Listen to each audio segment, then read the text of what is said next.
bold, incisive, exciting and entertaining. Ukisikia Dr. Mbuvi anabonga vitu hizo unashangaa ni nini? Now, have you ever imagined yourself like a fly on a wall? Unaona watu wanapiga conversations kali, ultimate conversation, ama intimate conversation, ama exciting. Ujui agenda ni nini, but you wish you were a fly on the wall and know what is that going on. Mtu wako, person of interest, you've always wanted to know something about them or what they see, what they speak about when they meet. Yani ni topic gani ama discussion wanapiga. Now, we got the plot for you.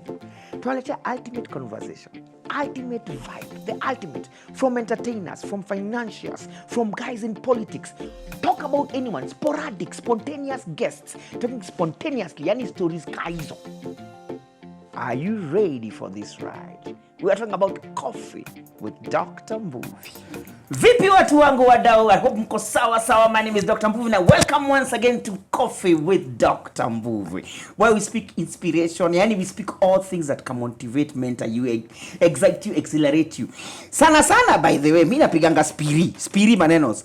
But there's a gentleman I met at CJ's that challenged my mind. He's politically minded and he says he's spiritually prepared, physically prepared, and sijui kama tasema sonically prepared. Na anafanya mambo. This guy, as young as he is, he has been in National Intelligence Service. That's number one. He deals in land. He deals in motor vehicles, yani. He's done Kenya. He's done abroad. He knows kikamba. Na jina yake sijaona iko na kikamba mahali popote. Ile akili amebeba. By the way, NIS, National Intelligence Service. Waliniambia akili ni nywele. Nimejaza kwa ndevu, nimejaza kwa nywele. Yes, sioni nywele. Lakini ile akili natoka. Unashangaa. Ladies and gentlemen, the one and only, Mheshimiwa Patrick Osoi. Mheshimiwa. Remind me to tell you why I'm calling Mheshimiwa. Karibu sana. The first thing we do here, ukifika, yes, kwa kikombe kwanza, nashukuru. Lazima upige sip kwanza ndio twende kazi. Ndio maneno ichemke. Wewe. Sasa, yes. Sitaki ku let the cat off the bag myself. Yes. Nimekuita Mheshimiwa. Please, waambie kwa nini tunakuita Mheshimiwa. Waambie tu kinaga ubaga. Ladies and gentlemen, wacha niseme ukweli that jina Mheshimiwa, yes, si mimi nimejiita. Oh wow. Na kuwa Mheshimiwa, nataka niweke wazi, si kuwa that you are elected or you are an elected member that when you qualify to be a Mheshimiwa. Yes. Mheshimiwa, I would call it is a demeanor that you're supposed to carry as a person.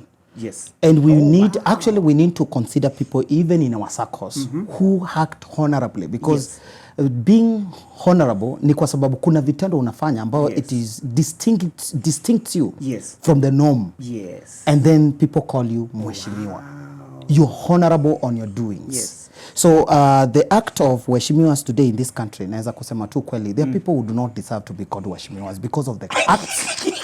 Are you saying we call them honorable, but we should call them horrible instead? Actually, that is what, for lack of better words. Yes. So we need also to check on the people that we are calling Weshimiwas. Yes. In the way, because actually I'm contesting for Kenyan presidency in 2027. 2027? Yes. 2027. 5, 6, 7. Yes.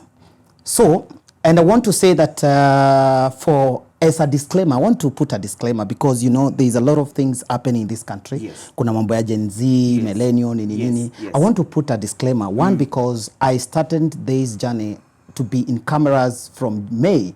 That is when I started being in cameras. May of this year? Yes.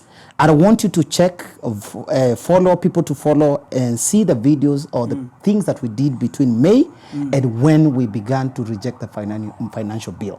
I am the man behind saying that telling Kenyans we need to get to a place called enough is enough and we reject any punitive bill in this country. Before we get there. Yes. Because how tumefika mahali dig deep, swim deepest. Kabisa. Kuna mtu anashangaa, jamaa hizi vitu zote anaongea. Yes. Na amepitia NIS. Amefanya hizi vitu. Hebu eleza hiyo ako kajani in a nutshell. Unajua, wacha niseme live yangu by the way ni kama is an encouragement to a young person out there. Right. And I want to tell and to say to young people that whatever you do, do as if you're doing to the Lord. Amen. That is what the Bible says. Yes. I also realized it is not about the good thing you're doing. Yes. Whether it is bad, whether it is good. If you do as if it is to the Lord, it is a principle. Wow. So it does not matter what you're doing, but if you commit to do what you're doing, as long as you've committed yourself to it, you're going to succeed in it. So my life, because good is relative. Yes. But if you base it on God, it will Yes. be the legit. Correct. Yeah. I want to tell you the principle of believing and principles of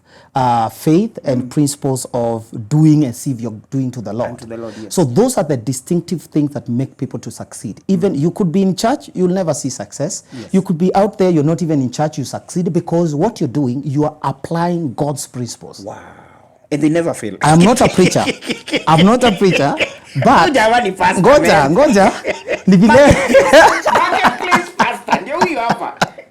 so ni vile yani nimekumbana na live mpaka nimelearn vitu zingine mpaka nikasema what, so this is how life is. Do you know, let me tell you, Mbuvi, Yes. when I was growing up, I used to tell my sister, my mom, and my family members, I tell them, you know what, by the time I'm 26 years I want to be a millionaire. Na hapo mna grow wapi? Ulikuwa una grow So wapi? Hapo nimegrow by the way in different parts this country, Right. kwa sababu Ushago ni Western Kenya region. Then mzaya alikuwa anaishi hapa Nairobi. Yes. Then madhe alikuwa anafanya job Mount Kenya. Yes. Get. So kulikuwa na kampuni fulani ilikuwa inajiita Yonda Kenya Limited. Abo is an old culture company. Oh, okay. So umepata, so nimegrow from like different angles, and that's why najua kikao. Kitambo Mount Kabisa. Kenya, Magharibi. Kabisa, hata Unasema nakutoa. Eastern. Hata Kitambo umetoa nakutoa. wapi? Hata Kikamba na kutoa. So ulinishtua. Kabisa. Ilitoka wapi Kikamba? So of all those places you let me tell you. You remember you have asked me about my work journey. Yes. Do you know there are some aspects in this life like the languages? I did not even know that knowing more languages would give me a platform or would give me a leeway even to work with in the military intelligence, because kwanza nilianzanga military. Nilikuwa military. Nilikuwa military, nilikuwa soldier. So I was a soldier for almost 7 years. Yes. Hizi vitu zote, you look so young. Hizi vitu ulikuwa unafanya saa ngapi? Ama kwani hours zako ni ngapi? You have 48 hours a day. Nilifanya hivi, niliingia chuo, nikadefer. So when I deferred schooling, one, because I saw my family, we were struggling. My mom was struggling a little bit, nikaona sasa hii struggle. Na my sister walikuwa shule, nikasema niaje? Kwani you're a firstborn? No, I'm the second born. Okay. So nikaona there's an opportunity hapa hivi, unaona? Right, so nikasema hii opportunity ni grab kwanza. Hii masomo sitakuja tu kusoma. So I actually got recruited into our military. Yes. And that is where my journey started. Right. Yeah. Actually, in the meantime, for people who actually underwent the paramilitary, that is NYS training, I also underwent NYS training actually. That is a paramilitary training. It's one of the training, my friend, nikikwambia wachana nayo. Mbona Yes. nikuulize just in case you may know. Mbona waliacha kitambo? It used to be ukimaliza form 4. If you're going to go to the university, correct, lazima upige wa NYS kama mwaka kamoja. Yes. Nimewaprovia mimi si Gen Z. Najua hizi vitu zilikuwa hizo. Why did they remove that? Let me tell you, I actually would advocate for such because, you know, NYS is a paramilitary training. Right. Even if it's not a military training, it's a paramilitary training. It helps a young person to understand the way of maybe organizing yourself, right, arranging things. You know, when you're doing those drills, when you're being told that you need to arrange things in a particular manner, when you are told somebody is telling you what to do, how to be neat and all that stuff. So when you're starting life, yes, you're starting it in a very high note. As a very, you know, a very, very, very organized person. Yes. Hey, lakini sasa kama Gen Z wangekuwa wameenda through hiyo si makarao wangekiona kwa street. So yes, you did that. Yes. So my life started there, and in the meantime, nilikuwa NYS. That is when I went. The reasons why I went to NYS is because I wanted to do engineering. Right. That is engineering. I want to do automotive engineering. Okay. So now that I did not meet the cluster point to get into doing the engineering, and in that sake, Nikona, there's another opportunity. I said, let me just do this. Let me just go, and I went to NYS Engineering Institute. Yes. Then from there, that is when I was recruited into the military that time. Wow. So when I got to the military that time, my guys whom we cleared high school with were to graduate in 2012. Right. Campo. Yes. So I lost to almost 1.5 years or something before I went back again to school, because now I had to also to track on to go back to school. Yeah. So nikaingia pale jeshi nikachapa, and then they realized I had a special skill when I went to DOD actually. Which was? So I was in KAEME, Kenya Army and Electrical Engineering, Mechanical, that is called KAEME, Kenya Army Electrical and Mechanical engineering department. It's called Okay. Kaeme. Yes. So I went to Kahawa Barracks where they have the automotive guys, and then later on I was taken to DOD. So while in DOD, that is where we have a department for the Director of Military Intelligence. And then they realized I had very special skills, especially on languages. Yes. So I would interpret Multilinguist. and all that stuff. Yes. So from that point, because I am those skills, Yeah. so then they realized that I am that skill, and then it helped me get into now the intelligence circles. Na sasa kutoka hapo, Yes. najua ulikuwa majuu, najua ulifanya lands, najua ulifanya automotive, Yes. zilifuatanaje, zilishikanaje hizi zote. Wacha nikwambie, ukiona nina upara saizi niko just 35 years. Unajua? Yote ilienda Mazee- hapo. mazee, nyi mweke tu nywele. I mean, I regret. I wish. Siniuze hii nywele bara, nikuwe na hii akili, man. So hii nywele imeisha kwa sababu ya mambo. Mazee kwa zile za, remember I've gotten married when I'm very young. So I want you to imagine getting married in a wedding. I did not just get married. Proper. I did. Nini. I did a proper arrangement, dowries, and got married at 21 years. Around 21 years. Yes. So 2, I was in school that time. 3, I was working at that time. 4, I was in business that time. What? So I did not have time. Remember, I'm 21, I'm remaining with 5 years. Remember, I have a target by 26 years. I want to see millions flowing in my accounts. Yes. Why? Okay, I'm not saying it's a bad thing. Yes. But why are you getting married at 21? Okay, one, I would say what circumstances led to you deciding? Because it's not everybody who gets married in Kenya at 21. Yes, let me tell you. So I actually associated myself with very good circles. Right. Oh. So some guys who are mature, and actually due to business dynamics nini, na mimi nilikuwa msiwa kutaka kujua tu vitu. So wakafika mahali wakaniambia, Osoi bwana, uko na tu vitu kidogo pale, utafuta mtu akuchunge. You get what I mean? So and I also felt I think my direction of life has been very mature. Like I matured very early. And at 21 I would reason with people who are like over 40 years. Yeah. Unawachanganya. Kabisa. So now wait, in retrospect, because the argument normally in the normal circles is acha ni enjoy life kidogo nitaoa at 27, 28. What would you tell people who think that way and they think yani no tukule life kidogo turuke hapa na pale? Wacha nikwambia, nataka kuongea tu very honest point of view. Right. When you want to get married, especially when you're young, you need to have weighed yourself as a man and even as a lady. You must exhibit, and even people tell you that you're exhibiting some maturity yenye wase wanaangalia wanasema, I think you can handle that. Yeah. Una get. Yeah. But in a normal circumstances, wakati nime research about life, kusema tu kweli, we should not have, a lady should not go beyond, at least from 24, 25, 26. Yes. Hako ndio kawindo, 27, your gap, that is when our young ladies should looking at not just jokes with life. Manze, come on, life, chapa life mpaka until 23, 24. Chapa life kabisa. Maboy sasa skiza. Maybe around kitu 20, tuseme 27 hapo, 26, 27, you should, by all means, you should be mature enough not to have something called dependency syndrome.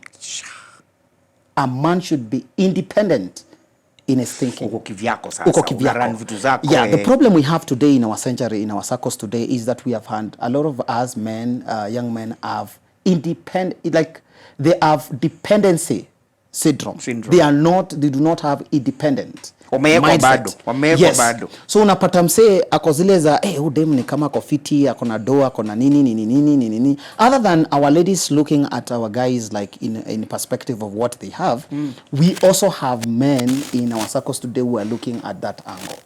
But the young people in Kenya will say the narrative will be, I can't be independent right now. Things are thick, things are hard, I can't make it from Let me tell you, and I will be very honest with you. Right. Maturity or independence comes with, it's a mindset. It's actually not what you have. Contentment, not even to kuhusika na mambo ya corruption, is about actually, it's an art from you, within you. The contentment that a person has is not what he has, but is alignment in the mind heart. Okay. You're contented. So that will find you not stealing or maybe taking something that belongs to another person. Not unlike what we're having today in our leadership circles. May it be political, may it be church, may it be that. People are not satisfied in their heart and mind, so they tend to steal more. Okay, but Yes. my question is on this other wing of si hata Fadhili Williams alimba akasema nashindwa na mali sina we ningekuoa malaika. So jamaa anasema yes, I want to be. Let me tell but, you. Yes. Even from the biblical perspective, Right. kusema tu kweli, wanasemanga he who finds a wife Finds a good things finds a good thing. There's something else that he finds, favor from the Lord. Yes. from the Lord. But So there are favors that a man will never get unless there is a woman be around you. kwa hivyo kuna kafe So, kidogo unaweza- nimehata watu wangu. kuna msee by the way, unaweza pa msee ako tu anasema manzi wacha nitafute kidogo ndio ni mari. Una Yes, get? yes. Manzi wacha nijikite kidogo nifanye hivi na hivi ni mari. But kumbe una miss out. That the moment umeleta huyu msee, kumbe he has the final idea. He has the Hiyo final favor ya dot. kukusaidia. Yes. Akona final dot ya complete who you are. Sure. Can I tell you something? Yes. The way men we are created like a TV, like it's a big screen, people to see us, the ego man. Yes. We have the egos. Yes. Our ladies or women today are like the remote, the TV. The Eh, remote. eh. Do you see the remote? You can't even see the remote here, right? But when you get into a room, you will see the TV. The TV, yes. But there's a remote that is somewhere that switches off that TV. To whatever channel you want. You can change that channel. Yeah. So I'm also driving the power that our women or our ladies have in matters relationship. And I always say, and I will continue to say, any failed relationship is actually dependent on a woman. I'm not attacking our ladies, but because it's a biblical aspect.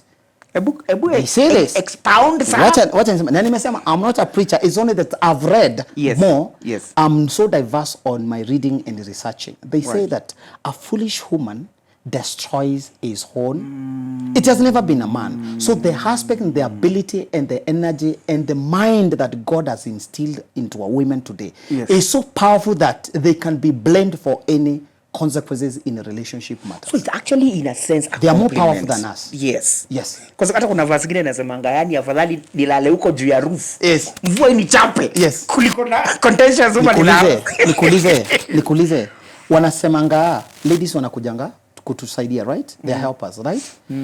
Mtu anakuja kukusaidia ni mtu anajiweza ama hajiwezi. Wanajiweza. Unanielewa? Unahitaji msaada. Unahitaji msaada ndio usaidiwe. So huyu mtu amekuja kukusaidia. Yes. Kunaweza kuwa na aspect ya either akudestroy ama akufanya uprosper more. So if our ladies would mostly understand that aspect, they have control of everything. When I meet ladies, I always tell them, it's a choice that you don't have a person today, because if any woman today in this world want a man, they'll get her. whether belonging to him, belonging to somebody else, belonging to whoever. If a woman wants you today, Mbuvi, you will not go anywhere. Wachana na ya somebody else lakini usiguse. Do not touch. Do not continue. Kwa hivyo ni vizuri kuna kuna Gen Z kwa hii maandamano wale watu wanaandamana, yeye alifungua macho akajionea. Na I think alioa.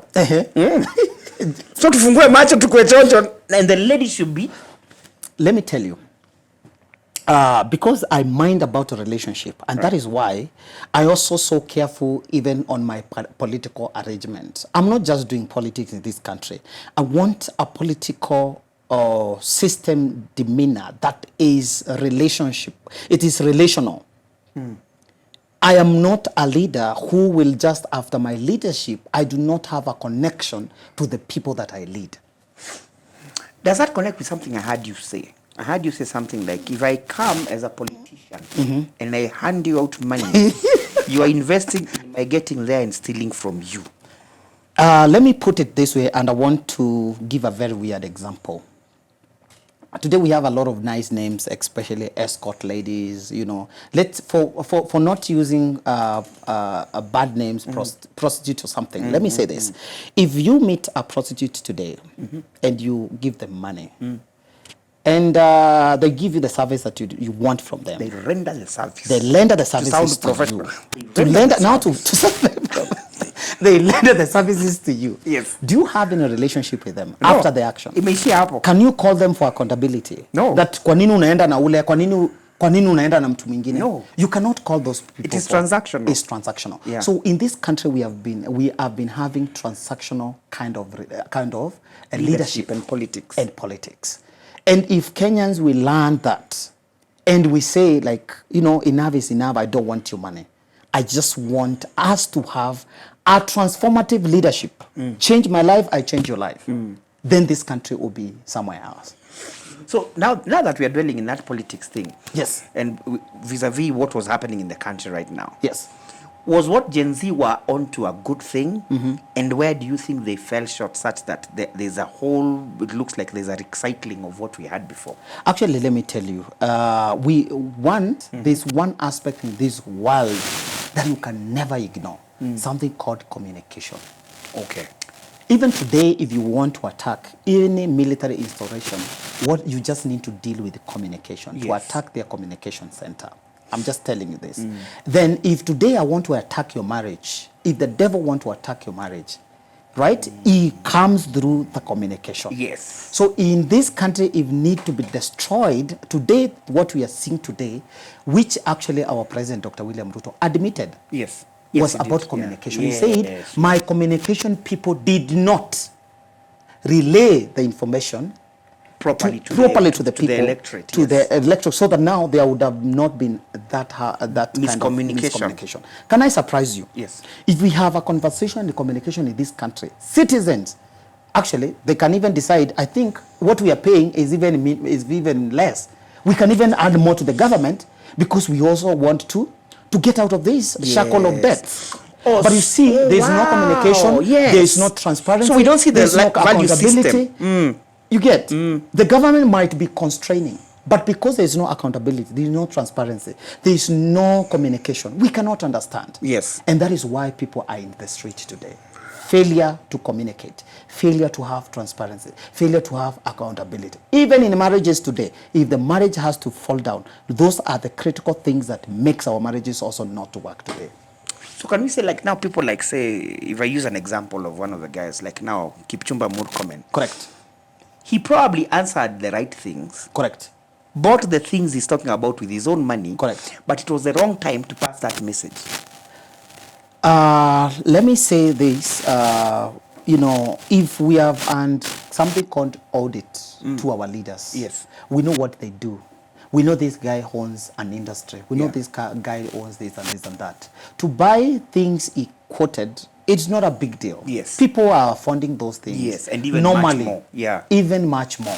But because people are able to track records of what they do, they have no problem. Yeah, you see somebody, hey, this guy owns this and this and that, owns that and that. Yes. Because people already are free, he can own it because we clearly see what he is doing.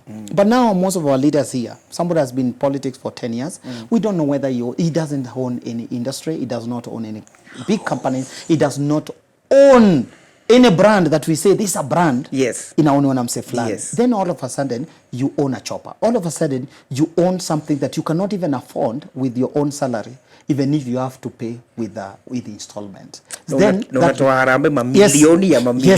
Yes. Oh my God. But you see, we cannot mistake these leaders. For once, I want to advocate for them because this is what they found. Yeah. The problem and the blame that I have for them is because they didn't want to change it. They were comfortable. They were comfortable because the system made them comfortable. Because whoever created the system of our country today created in such a manner that our legislatures are very comfortable. Right. They have what they want. They access what they want. Yes. So when you get it inside there, you cannot say, I don't want it. You found that It is so it is there. tempting, Yani. Yeah. Or can we say, in essence, we have the syndrome, the basic. I may not be corrupt now, or you can't count me corrupt, but maybe it's lack of opportunity. Correct. Yes. The mind shift hasn't twisted. Not And yet. how do we work on that Correct. mindset on the populace, so to speak? Because it goes down to the ground. Let me tell you, there needs just a person. And I'll give you an example of one guy, in this case, I think is biblical. You will remind the name of this guy who went to fight, and the soldiers were, you know, he was told to reduce the number of soldiers to fight. Gideon. Yes, Gideon, that's Gideon. the name. Yeah. So Gideon was told to reduce the number of soldiers that wanted to go and fight. So I want to say and clearly to tell to anyone listening to us, whether globally, that whatever need to change, or the change does not come with a multitude, comes with the effective people who have purposed to change. So And in this case, yes. I'm an example of a person, as a leader, as a person who want to become the sixth Kenyan president. Yes. I want to tell this you to this. I am connected to every person who matters in this country. Yes. There's nobody that I can't call today. Speed dial. I call them. Kama ni Raila ako hapa. I call them. Ruto ako I can hapa. call them. Kipchumba ako hapo. Even if it's to call our former president, anyone, I can call them. But you see, I decided to come out as an individual, and there's a face that I don't want them to front me, because I don't want my hands to be tied to the change that I know this country wants. Having worked in the government sector, having worked intensely in this government, I understand and know what this country is suffering from. So I need to come clearly as Patrick Osoi, as a new face, as a change of this country. And that is why I am saying together for change, because this country cannot be changed by one person, but we need effective people who have decided to change and revolutionize this country, how we think, how we do things, and all that stuff. Can you imagine? Since 1963, we cannot even assemble, I don't know whether we can even assemble an helicopter in this country. We can. Gari tuliweza kweli. Tulijaribu magari hapa kidogo. But do you know why? The other day I talked somewhere and somebody was like, what? I told them, you know what? We were not yet to independence.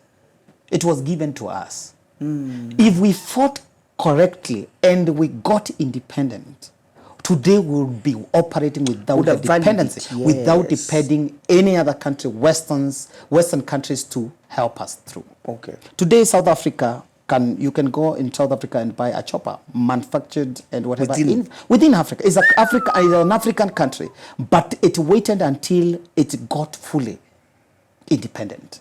Wow. So when a kid has dependent, and that's why I've said, if a kid has dependent syndrome, they will never mature. Nangoja nipewe tu. Today, this country, we will never mature. We will never get to some levels because we are still dependent on the West.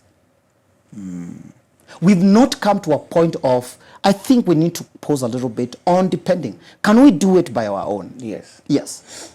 Which takes me back to your statement. Enough is enough. Please elaborate on that. Enough. Enough is Let enough. me tell you. And I want to make it very clear that like where I stand, and I've told you that I have the leeway to be fronted by anyone, but I want Kenyans to come to a point, and we also need to have a lot of civic education, talk to each other, get to understand the depth and inside pain of understanding what pain comes when somebody gives you money, and that is transactional that we have. Can we talk a language of Patrick here is a billionaire, or is a millionaire, is a millionaire or a billionaire, and today you have a project or you have an idea that you think it can be funded and give money. Can we talk? Yeah. Can we talk this language that hey Mwesh, you know what? Can you loan me 4 million or 5 million? And then after 1 month, I'll be able to refund your money and probably give some interest. You see, at that point, we will have a relationship that we have created. Yes. You get what I mean? Yes. And at the end of the day also, you will also work hard to make sure that you refund whatever. And I will not tie your hands because I will not go out there talking about you using my money. Today, Mbuvi, let me ask you. Yes. To become a Kenyan president, like Dr. William Ruto, you require above 2 billion. Definitely. For you to be a president of this country, you're still a poor person. In quote, you are earning only 2 million Kenya shillings a month.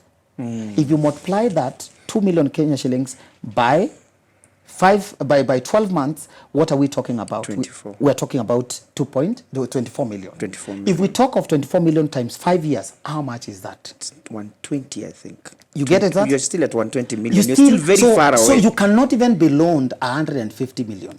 You cannot even afford a lot and a house in Upper Hill and other places. 2 million shillings ni pesa ndogo hivyo. Uko tu na shida.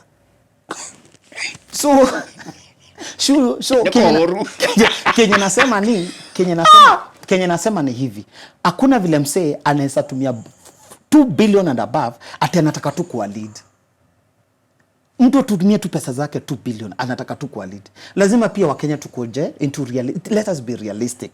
Tujiangalie hapa. So the only way out for elections that are coming and other elections we are going to have in this country, let us have an election that is funded by Kenyans themselves. Let every Kenyan, 24 million Kenyans working globally, contribute towards making those leaders so that we can call them to accountability. Because if somebody uses his money, yes. Like I told you, it's like prostitution. We do like something called is a transactional leadership, is a prostitution relationship, whereby after I'm done with you, I've given you money, you've laid my services, you've given your services, we are done. That's it. That's it. You cannot question me. So now how does Patrick Osoi plan to get 2 billion or above for 2027, which is 3 years away?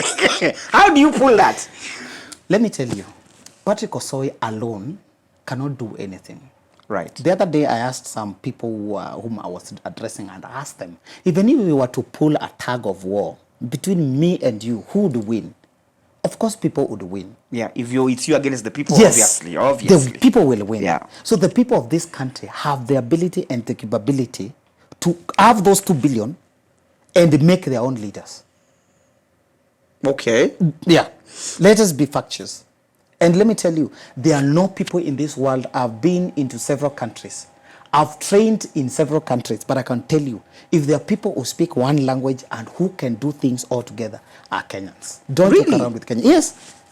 I've been in the state, somebody dies and something like that. Yes. Kenyans come to like nothing. There's that Kenyan spirit. There's that Kenyan spirit. Yeah. So the Kenyan spirit only needs people who are very transparent, people who are very honest, people who are able to cause things move. The other day we had an Gen Z X, and we were contributing towards those who lost their lives. Actually, I want to pass my condolences. I still pass my condolences to the families who have lost their loved one during this commotion.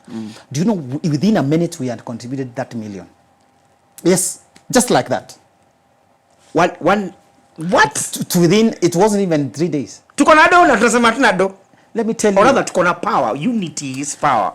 So what Kenyans need, they do not even need to be given money. They need an environment that is conducive enough for them to do what they want to do. I'm telling you. How do you create that within the time period we have? And how do you still work on their mind shift? Because that mindset, because the mindset is you're right automatically. Correct. Kitu.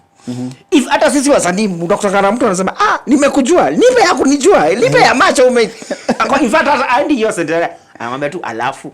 So how do you switch that mindset? Because already as far as they are concerned, anyone going for power anaenda kuiba anyway. As far as they are concerned, they have been given sweet words by everyone. Correct. But what wakisha kanyaga hapo, like you said, shift. How do you convince other people? Let me tell you why people go through what they go through. Mbuvi, let me tell you. There's a poverty, not poverty. Poverty, I told you, poverty and richness is not what you have. It's a mindset. Okay, I like that. It's who you are. It's who you are. And that is why we need to engage into a lot of civic education, and two, engaging into a lot of talks like we are talking today. Let's have more people talking, having conversation, other people listening, and drifting their mind slowly by slowly. Right. And I'm telling you, by the time we are 2027, because what we are doing today and what I'm doing today, I'm not even campaigning. And people know my aspiration that I want to become the Kenyan president. Yes. But what I'm doing currently is socio-economic aspect, a kind of relationship. Okay. Because I want to see a community that can tell me, Mr. President Patrick Osoi, we are empowered enough to support you to become wherever you want to become. Please go deeper into that, because I think I saw you doing somewhere doing 15 people, something. Please elaborate on that. So I have majorly, actually, this is not something that I started maybe the other day. I started the way 2011, 2012, where I used to deal with the groups. That's 12 years ago. Yes, 12 years ago. Most of the people in this country, in groups of business people, in groups of women, in groups of young people, what they lack is some education to differentiate between a landlord who is a poor rich person and a wealth rich person. What do you mean by that? Please clarify. Let me clarify. And I want to help someone there. And I want to help any Kenyan watching us there. Do you know most of the rich wealth people do not have this kind of sijui niko na plot wapi, niko na okota rent wapi, nini. They don't have those things. They have money in other forms of money in their accounts. Oh. Yes. So let me give you an example. If today in Mbuvi, you have 100 units of houses. Yes. I have 100 units of houses. Yes. Okay? Yes. And you, as Mbuvi, you decide to be a landlord on those units. And supposing you are renting them at 30,000 per unit, how much money will you be collecting per month? 30,000 times 100 units is around 3 million. Probably. Is it 3 million or 30 million? Per month. Per month? Yeah, per month. 30,000? 30,000. I have 30. Yes. Is around 3 million. 3 million. Yeah. So 3 million looks to be a lot of money. Yes. Then we can multiply by 12. 36. So we are talking about 36 million. So when you tell someone that I have a turnover of 36 million from my houses, it looks very appealing. Yes, it does. Very appealing. Pesa mzuri sana. Pesa mzuri sana. Then we can decide to multiply that by 10 years. 360 million. So in the next 10 years, you will have made 360 million. Yes. But Patrick Osoi, who owns the same 100 units, decides not to be a poor landlord. Kwa huo mwingine ni poor landlord. Ule ni okay. Unasikia poor landlord. 360 million. Is a poor rich landlord. Most of our landlords in this country, I'm sorry to say, they are struggling a lot, not because of anything, but there's an aspect they did not capture. Okay. If I have my 100 units today, okay, and decide these 100 units, I'm going to sell them. So any house going to around 30,000 per month, if you sell it in the market rate today, is around 5 million. Yes. Around close to 5 to 6 million. Let's call it 5 million, right? So if I have 5 million per every unit, yes, and I have 100 units, 500. We are talking about 500 million. So I'm asking you a question directly. How many years do I need to take to sell 100 units?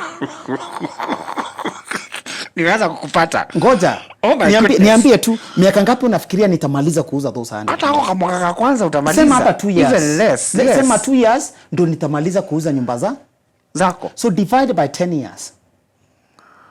So I would have sold 5 times what I sold from the one go. So we are talking about 500 million times. I get you. So we're talking about 2.5 billion. Vis-a-vis 360 million. So for you, you're still at 360, I'm still at billion. I actually do not even have that property. But I have money more than you. So we need to come to a very arithmetic calculations of life. Have people training investors in this country. Have people in training entrepreneurs in this country. Have an environment that is taxation favorable to entrepreneurs in this country. So that, let me tell you, and I want everybody to go and do their research. Listen to us. Whether you are an economist, you are an accountant, you any person who like doing some calculations. I want them to go and check if any government was to reduce something called corporate tax. Ambapo tunasema hii kampuni ya majuu, instead of paying 37% corporate tax, we are going to make it 10%. Mbuvi. Tutakuna kila mtu amekuwa employed kwa hii country. Tutabidi twende Uganda, Tanzania tutafute watu. Cause hapa makazi wako nazo wako sawa. Nimekuwa state. Hauwezi pata mtu wa kuajiri kwa nyumba. because hakuna watu wa kufanya job. Oh my God. Yes. Oh, it is true because I've seen them Mexicans actually. So sijui kama ni wale wasiu uenda pale juu ambao wana advise the executive or the government. So the team you go up there with is very important. Very important. Very key. Kabisa na uko mtu wa kusikiza. Because mimi nikiwa Patrick Osoi nikikuwa president 2027. Nisiwadanganye. I'm not a jack of all trades. Sijui kila kitu. It's true.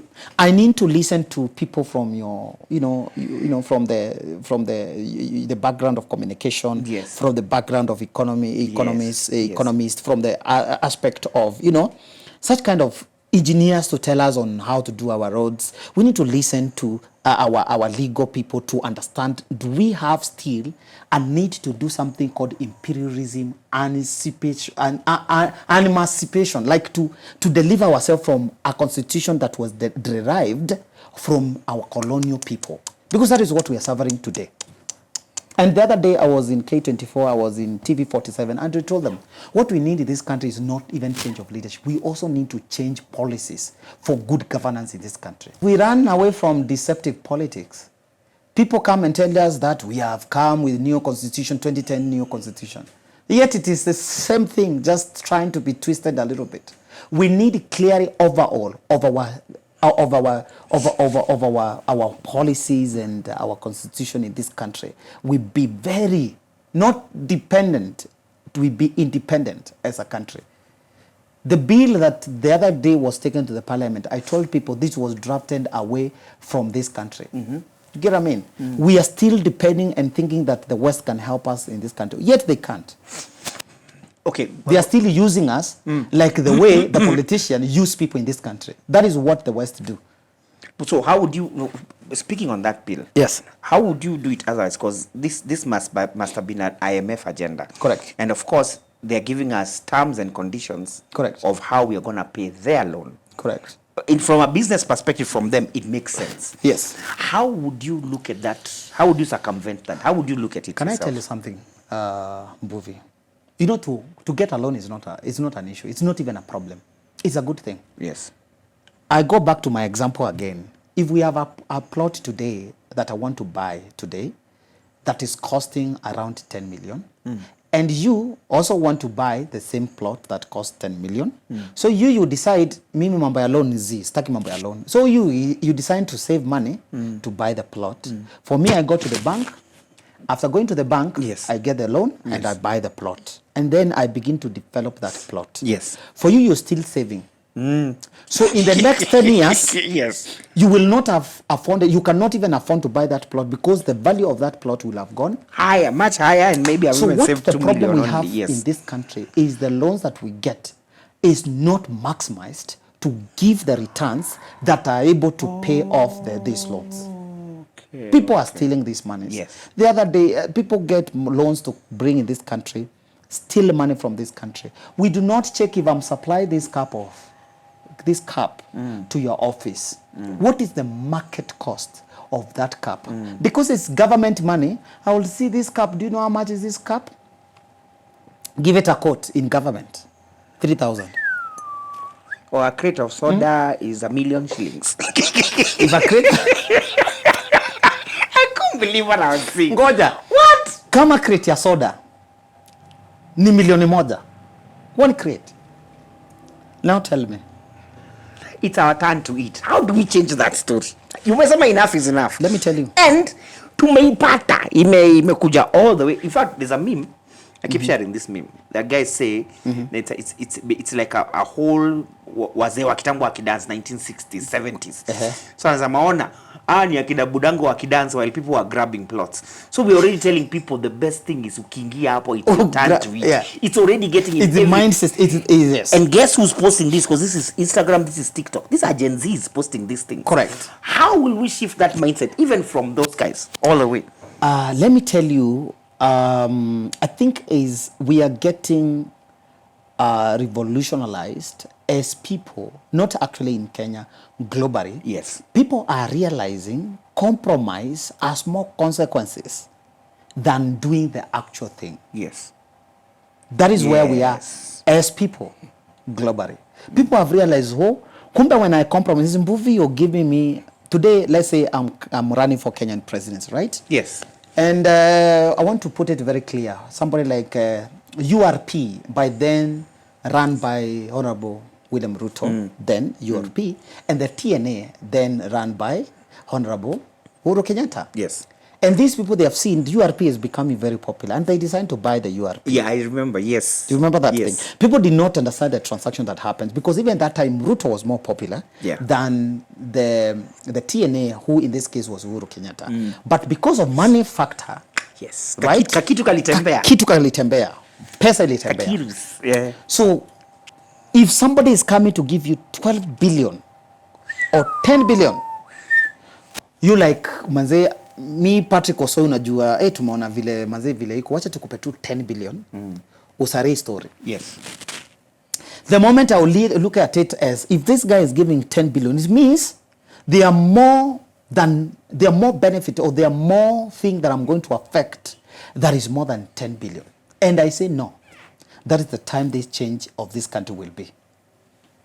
And I'm telling you, I'm ready to cooperate and to gang up together and join hands with people of goodwill in this country to make sure that we do civic and education to people to understand the moment you receive that money from that politician he is about to use you in a manner that you will not like it. And a person that you've given money, you've received money from, and they have done whatever they have done to you, or they are doing whatever they are doing, you cannot even question them, because they have already tied your hands. Yes. Yes. Yes, yes, yes. But now you see the mindset again. I'm going back to that example of yours of TNA and URP. Yes. Yes, yeah, you are given 10 billion or 12 billion for that matter. Yes. No, okay, sawa. Yes, could have been valuable, but I know in the next 5 years, 10, 12 billion itanisaidia kwa campaign, and maybe that's what helped get in. Yes. So you see, even that route map, as far as is concerned, worketh. Yes. How do you get people to feel, no, this route map, it may work? You see, if we look at that, we will realize the benefit goes to a very small number of people. Right. You get? Right. And it will not go to every Kenyan. It will not even go to every member of URP then, because maybe Dr. William Ruto, they have had a conversation with Uhuru Kenyatta, and then once they agree, that benefit will go to the all people. So when people will realize it's not about few individuals, it's about all of us, then that is when the change is coming. Yes. Kama ni pesa inatembea, wacha itembee kwa kila mtu. You get what I mean? If it's a transaction we are doing, let that transaction be a transaction for all people. And that is now when the change will come, because now people will be like, no, we don't have to go that way, because now even if we take it, it's not going to help us more than we would have waited for it. Okay. Yeah. So we need to come to some point and realize that compromising has more consequences than standing firm. Right. Yes. Some of the people you'll be hoping to vote for you in 27 are actually Gen Alphas. Correct. So what would be your message now to like them? Like the Gen Zs and This Gen Z. After Gen Z now is this the alphas. I The don't know other if the ones alphas will be qualifying to vote. Let me see. Form 3s and Form 4s are alphas. Yeah. Are they? No. From Oh, they're 12 not years. From 12 years plus another 5 years. Oh yeah, they're still. It's not by 27. They will be almost. So base yako key is actually Z. Is Gen Zs and Gen millennials. Z. What is your message to Gen Z actually? Let me tell you, this is a message to Gen Zs and millennials, that actually for them coming out to the street should be so consistent in their mind, not actually just to be in the street, but change in the mind, so that we are able to change this country for once and for all. Even if we are not seen in the streets, but the shift of the mind for people to give you money and use you should be in your mind, that it is enough. Yeah. And we need to say enough is enough, not receiving any money from anybody. What we need is equity. What we need is accountability. What we need is access to every government thing that we need in this country. Let me tell you, can I surprise you? Yes. Do you know, if we have good governance and policies in this country, you will never care whoever becomes the president. It wouldn't matter. Do you know the state that I live in, when I go to the US, I do not even know the governor directly. What state is that? This is Tennessee. Oh. Yeah, in Nashville, Tennessee. Nashville, Tennessee. Yes. I do not know the leadership of that. Policies and systems Because are working. the system and policies are working. So when system are working and governance and these policies are in good way, even when whoever becomes the president will not even be a worry to us. We will not say kwa nini wamechagua Wajaluo wote, kwa nini wamechagua Waluo wote, kwa nini Wakamba wote wamewekwa pale, kwa nini watu wa ODM wote, kwa nini watu wa URP, TNM, whatever, Jubilee, maybe whatever. You see, we will not have those languages because it's not about political party, it's not about anything else. Hivyo hapo ndo tunaenda. But now, kama hapo ndio tunaenda. And the first world. Yes. Nikwambia kitu moja. Niambie. Mimi God akini bless ni kwa prezo 2027. Hii country kitu inaitwa employment, recruitment. Itakuwa inafanywa na system. Procurement, kufanya procurement processes. We were going to minimize interaction ya watu kuinteract na those papers. It will be run through a system that will go through the criteria of your company to see whether your company qualifies to supply whatever the government sector want. Right. If by any probability that your company is selected, you come and supply. You will not have to know anybody to supply. You will not have to know anybody for you to get any job. By the way, as a matter of fact, because kulikuwa na appointment ya cabinet secretary the other day, nilikuwa nauliza mabesta wangu, kwa nini hawase wakwe appointed? Kwa nini wasi apply your job? Kwa nini all Kenyans, they are open a job that everybody can apply for that job? By the way. Why should it be at the discretion of the president? That at yeye ndio amwe fulani ndiye atakuwa kitu fulani. I think they look at it. You see, hata sisi tuna expose your president to do something. We cannot begin to tell him usifanye, toa fulani. Yet tumempea powers za kufanyia kitu. Sijui kama unanielewa. Hapa sisi tunamweka kwa majaribu. Tungekuwa na a way whereby a president does not have to involve himself in appointing anybody. It's about a system that will going to run through people to be on those places. Then his hands will be free. Sitakwambia hiyo squad yake ile amezoea kufanya kazi na sisi ndio tumempea hiyo powers through the constitution powers. So those are the kind of things we need to check on and to say, is it viable for us to follow these kind of policies? Is it viable for us to follow 1, 2, 3? Somebody will tell me, you know, you need to appoint his team that he thinks is going to help him run the government. It's not about him, it's about us, the Kenyan people. But we don't have the systems and policies functioning very well yet. Actually, we don't even have a rule of law in this country. People purport we have, but we really don't have. We don't have. We need to make it have. And let me tell you, people might look at me as, one thing napenda kujusu ni kuwa, like the nature of God has enabled me to go through some sequence of discipline forces that has shaped me. My compromise is very minimal. Like, it's very minimal. It is very hard actually to pain me when I see another person suffering because of the nature of the training that I've undergone. Right. I will run to rescue you as a person, even at the point that you don't know that you are in danger, that to rescue because of the nature of how my mind has been set. Yes. Wow. Yeah. So this country just need a person who is committed, devoted, who cannot be corrupt. Like I'm incorruptible. That is how I would call myself. There is no money that can buy me, not trillions, live about billions, to change the will of what I know is best for Kenyans. How do you get to a place like that? Because people say every man has a price. Let me tell you, as I started earlier to tell you, it comes from the heart and mindset. Contentment and richness and wealth is mindset. Right. And it's state of heart and state of mind. So in other words, if you're compromised, then now you are broker than you were before. That is it. Actually, you will live under fears or under some circumstances are not, because ulichukua kitu ya mtu for you to not to do what you're supposed to do. Actually, you will not be at peace. For me, I'm comfortable, peaceful with the small that I have, because I'll be very comfortable nikikula. Nikitoka hata mtaani, wase wako na do. Tunakula nao tumetulia tu. Leo acha nikwambie wanasiasa hata wanaogopanga kwenda kwa wase. Why? Watu wakiwaona tu hivi, mwesh ni aje niachie nifanye kakitu unaona? Una get. Yes. So hiyo kitu lazima to work out kabisa. To work out tujue ni aje. I think we are the problem. Before we go to attack these leaders, we have the problem because actually we have exposed them to that problem. Yeah, so we need a very good change, an overall change, a mind shift. I would call them paradigm shift. Like umetoka kabisa na umechange. What is your opinion? We are just about to finish, but I just want to pick your brain because I like your brain. If you are in a quagmire, yes, like the one daktari alikuwa, sindio? Gen Z ndio, everything is not working, everyone is Ruto must go, and then you've dissolved your cabinet. How would you have reconstituted your cabinet again? Let me tell you, if actually I was even close to advise the president. Let's assume you're like Yes.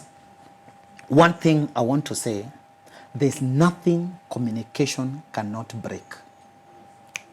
I want to assume he just dismissed the cabinet and went to X or whichever place and tell ladies and gentlemen, we are in this conversation because I want you to help me to run this country.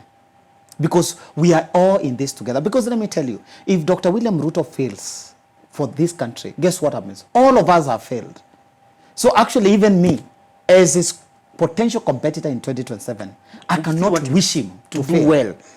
I don't know what you understand. Yes, because I get you. When he fails, actually, even me as a Kenyan, ni relay. Yeah, mepiga ndio relay runner wa 5th. Yes. So when he was 6, you want to capture when he's running nicely because the race is for Kenya to do well.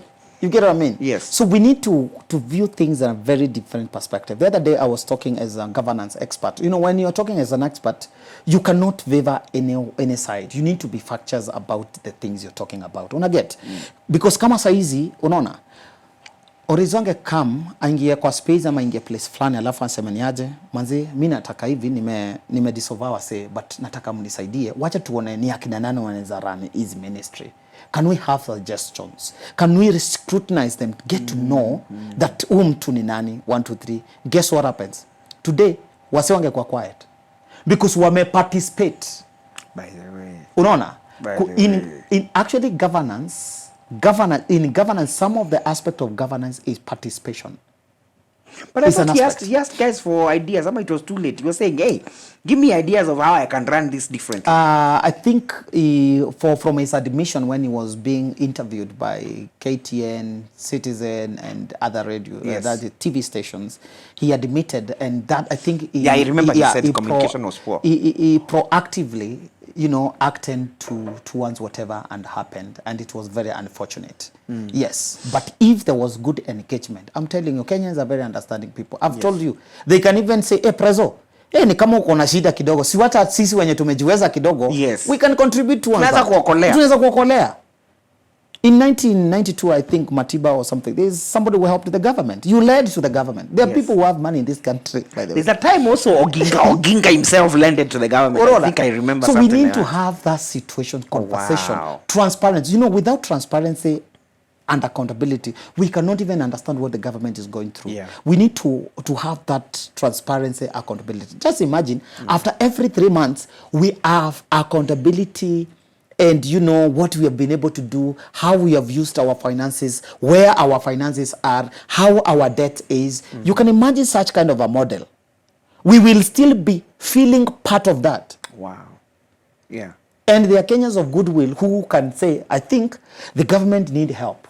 And I'm telling you, Kenyans can gang up together today and decide to take one responsibility. Yes. If we did Kenyans for Kenya, we did all these things we can. Yes. Now, you see that camera there? Yes. I would love you to talk to, hey, how many generations are still alive? Najua kuna baby boomer. Sijui kama ndio kuna kuja after that, kuna kuja X. Yes. Then Y, which is millennial. Yes. And Z. Then. And still talk to, because they are still part of the land. Correct. Talk to, what are they called? Alphas too. Correct. If you can have a sentence for each, Correct. a word of advice, because we need all these people together. Correct. It looked like Z's and everyone else, we were all opposed to each other. We were different countries. Correct.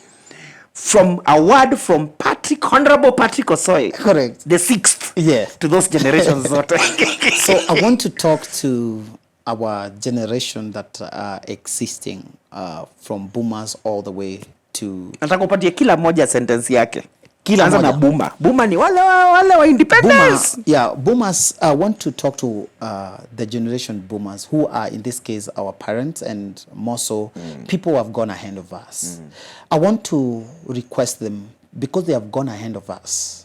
Right now, it is the high time to give the responsibility or the mantle to the next generation who are energetic enough to execute your experience. Because you have the experience, but because of the energy, drain and time, you cannot be able to execute at the level at which, because of the energy, how we can execute it. That is one. To the next generation in this case, which is now the millennials, which start... combine X and millennials. Yes, X and millennials. I just want to say this, that the change that we want and the contentment that we have should come from the mind. It's a mindset, it's a heart mindset thing, that we need to have a paradigm shift of our mind completely, and let us be mature up to take responsibility of what we are going to be given by our parents and people who have gone ahead of us in politics. And by this, I mean that I'm talking also to young leaders in this country. I saw the other day the amalgamation of our president, William Ruto, Odinga, and Kalonzo Musyoka separating himself. Yes. And probably, I would call it as a game not to lose the Gen Zs and millennial for the sake of political arrangement in 2020. Stop having deceptive politics in this country, and we are ready to support all of us together for the sake of this country when we have not deceptive, when we have transparency, when we have accountability. We are going to make sure that our country, Kenya, thrives. Beautiful. So those are my ones to our generations today, because Mbuvi, I want to say that we have earned a lot of selfishness in our politics today. We have been having something called political party enslavedness, whereby a person cannot speak because his political party does not allow him to talk. Yes. Alignment. And I want to tell every leader who is listening to us that it's not about your political party, it's not about your political party leader, but it's about the Kenyan people whom you represent. Beautiful. So let us work towards the people that we represent and speak their mind with no fear or contradiction, despite where you come from, despite your region, despite your alignment, and that will drive this country to another level. Two more favors. Yes. I think Gen Zs are feeling like they have not been heard after all this charade.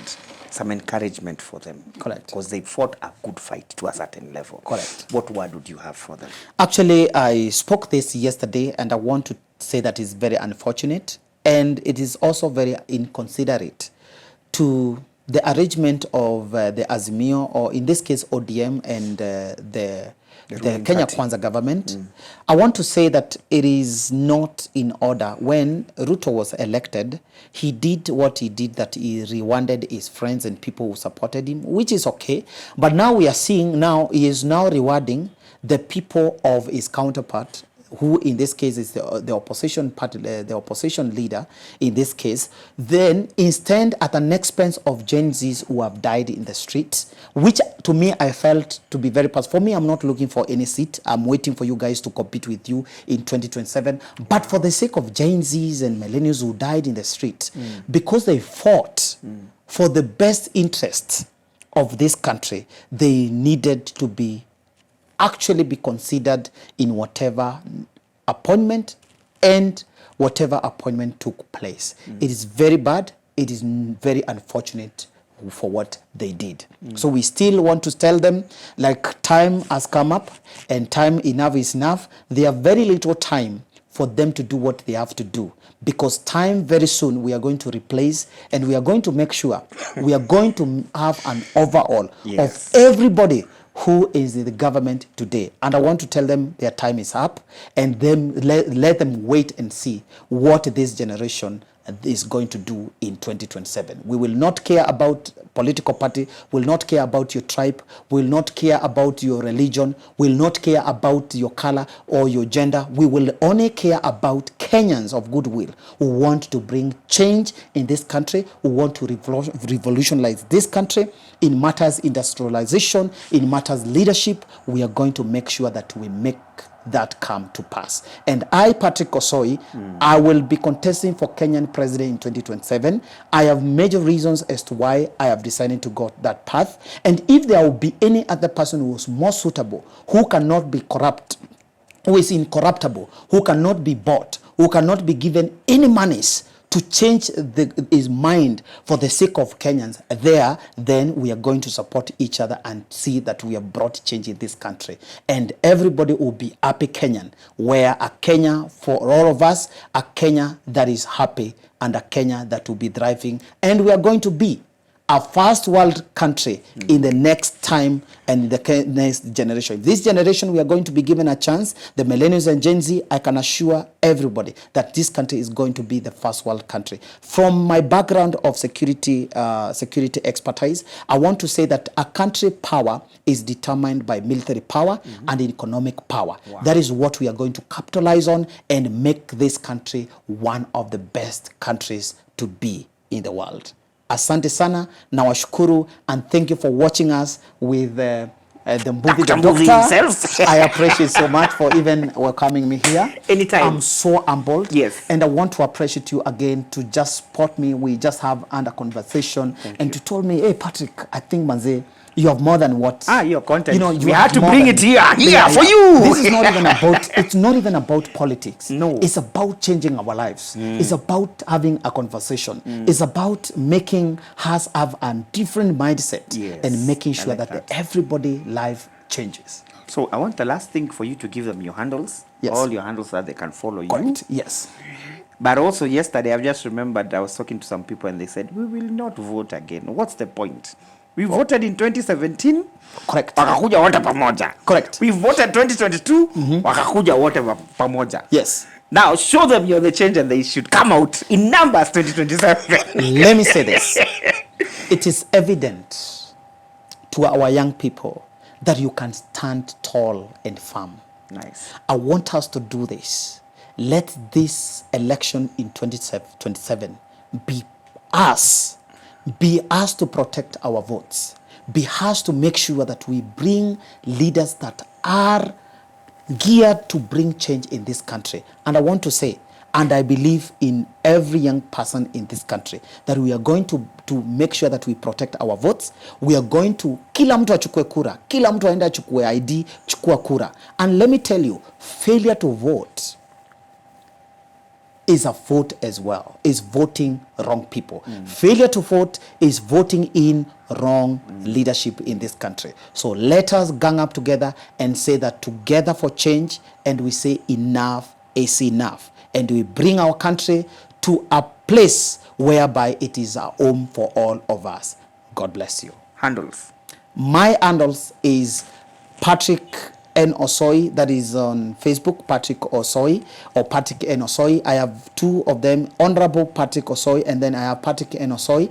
And then we have Twitter, which is also X now, which is Patrick Osoi. We also have, that is TikTok, which is also Patrick Osoi. Kindly, everybody watching us, please follow us for more and more and more. And so that also you as a person watching us, if you are at home there, you are an expert in your field, please feel welcome to join our team so that we are able to bring a Kenya that is guided with meritocratic aspect. We start it now because what I mean by meritocratic aspect, it means that we need experts to come on board, join us on board, let us be guided from that angle. And I want to say that having started early and having there's something, by the way, our agencies have been talking about. I want to say this. Having a structure and formation is not having leadership. So we need to start now having formation and structures so that we prepare to change this country once and for all. Beautiful, beautiful.